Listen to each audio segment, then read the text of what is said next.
I am! Sorry, I'm changing mid-video, but... No, I don't care. I don't care. Why do I always burp in videos? Yep, you read the title correctly, and you're probably thinking the same as me. A movie review? Really? I mean, unless you're watching this video at a time where, like, movie reviews are a common thing on this channel. Not saying that will necessarily happen, but it could. I'm working on the philosophy that if I can come up with a decent video idea, then I'm just gonna go for it without thinking. You know, most of the entertainment or, like, the talent from me comes from editing afterwards and not from actually getting the source from performing in front of a camera. So I don't know how entertaining this video is going to be. We'll have to see after I've edited it.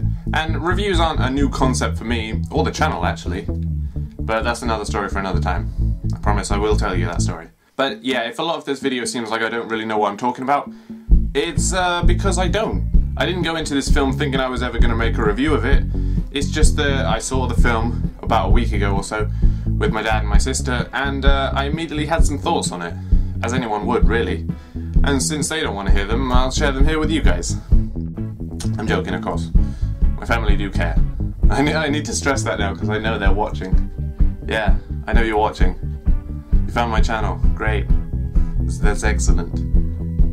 No, honestly, I don't mind. This review will be spoiler-free, except for the part with spoilers. But I'll let you know when that is before I give anything away. This isn't going to be like a really in-depth analysis kind of thing. I'm not a professional reviewer or anything. This is just some of my thoughts on the film. So, enough introduction. Plot summary. So the basic plot is that after a car crash, Michelle, played by Mary Elizabeth Winstead, ends up in an underground bunker type place, along with Emmett, who's played by John Gallagher Jr., and Howard, who's played by John Goodman. This guy, that's John Goodman. That's his real form. Who claims there's been an attack on the surface, which is probably extraterrestrial. And that's pretty much it. It does as much as it can with what little it has to work with, and most of it does work. And there's like one other character who appears for about a minute or so, but the majority of the film takes place in this underground bunker area with these three characters. And I think that's pretty interesting, as it doesn't show any of what's actually happening on the surface, as the characters themselves don't get to see it. A point which is crucial to the story, and in turn, makes the audience feel trapped down there too. Although in there lies part of my problem with the movie, and I'll get onto why when I get to the spoiler section. But this idea of having the audience feel as trapped as the characters really works here, and it really ramps up the tension as well. Now, I don't know if other people do this, but 10 Cloverfield Lane isn't the kind of film that I normally go and see, and in more intense scenes of the film, I like try and bring myself out of it a bit. You know, just like take a step back and remember it's just a film. These are actors, and you know, sometimes I try and like picture the set or something, or imagine Sully's face on Howard. I'm not some pervert, just go. Don't flush unless you've gone. Okay, you finished now, right? Hello? Just a little bit. Not that I couldn't handle it, but just to view it as a film for a minute. And I just couldn't. I really couldn't.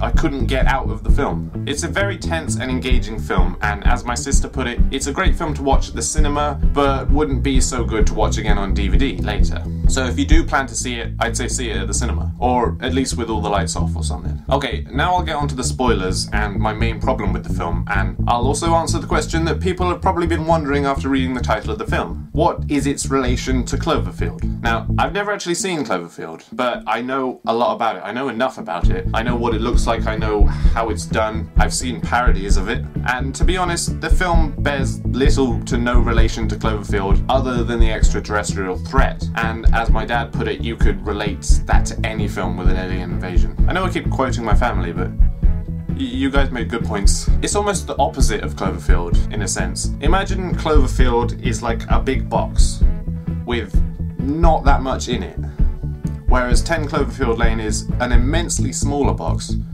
that's like filled to the top. It's not a sequel or a prequel or done in the same style as Cloverfield, and it's really nothing more than just a way for the company to get some extra spotlight on the film. Much like how Skylanders put Spyro in their first game. Got it related to Spyro, haven't I? But what's worse is that I think the film would have actually been better if it had no relation to Cloverfield whatsoever. And let me explain why. I'm gonna go into more detail here, so if you ignored the last spoiler warning, here's another one. Okay, so the tagline for the film is "Monsters come in many forms." This this signifies the way that the film plays with the idea of what is really the main threat.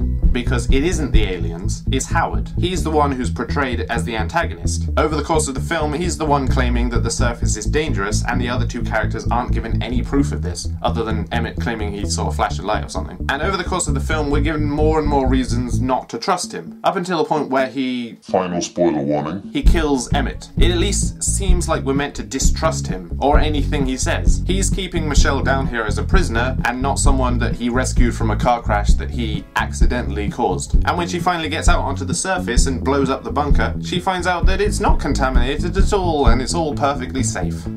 That is, until the aliens show up. However, the alien ending doesn't seem out of place, even though it should. And here's where my main problem ultimately lies. You see, because of the film's title, we, as an audience, are, or at least should be, misled in one of two different ways. Either we believe the alien threat exists because of the relation to Cloverfield, and then we find out that it doesn't, or we have absolutely no reason to believe it exists in the first place, and instead believe that Howard made the whole thing up. Because we're made to distrust Howard throughout the course of the whole film so much that when the aliens actually do show up at the end, it would make a really interesting twist ending. Except it doesn't, because Cloverfield is in the title, and so we're expecting it. In fact, the scene where Michelle is escaping the bunker feels a lot like the film's climax, and it might have originally intended to finish once Michelle takes off the gas mask and realizing Howard made it all up. And that would have been a good ending, because we're expecting an alien threat in a film with Cloverfield in the title, and if they subverted that, it would have made an interesting twist ending too. Now, I'm not saying it needed a twist ending, but it seems like that's what they were going for, and they messed it up. Either have us expect aliens because of the title and then not have them at all, or don't put Cloverfield in the title. In fact, I'm not even sure that they were planning to. The area they're in is never referred to in the film as Cloverfield or 10 Cloverfield Lane, aside from like a mailbox or something that appears in the final scene. But you know, that could have been added late into production. You know, in fact, the title may have been completely different too. It seems a lot like they made a last-minute decision to stick Cloverfield in there for extra spotlight and didn't think it through.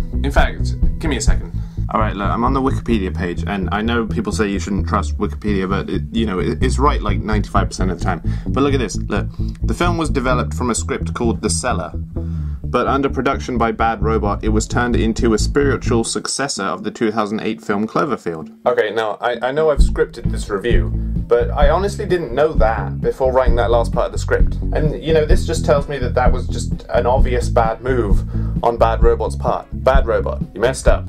Enough about the ending, though. The rest of the film is pretty good. It's chilling and even frightening in some parts, and it obviously has a lot more to it than I've described in this video. When you really stop and think about it, there are unanswered questions and a few things here and there that don't make sense. But yeah, it's a good movie experience. It's not a film that you'll be talking about afterwards, though. However, the ending was the part that stuck with me and was the whole basis of making this video in the first place. And with or without the details, the ending is satisfying. It's a very tense, albeit really out of nowhere ending to a very tense film. It fits somehow, even though it shouldn't. Anyway, thank you for watching. If you guys like these, I may do more of them, but this was kind of just a one-off. I don't watch a big variety of films, nor do I go to the cinema very often to watch them. Like with any of my other videos, I just choose what I can to make a video about. You know, don't go requesting a film for me to review in the comments, because it's unlikely I'm going to go out and buy a ticket for it, not to mention have interesting opinions on it. But after watching this film, I just had thoughts that I needed to get out, so thanks again for watching, and goodbye.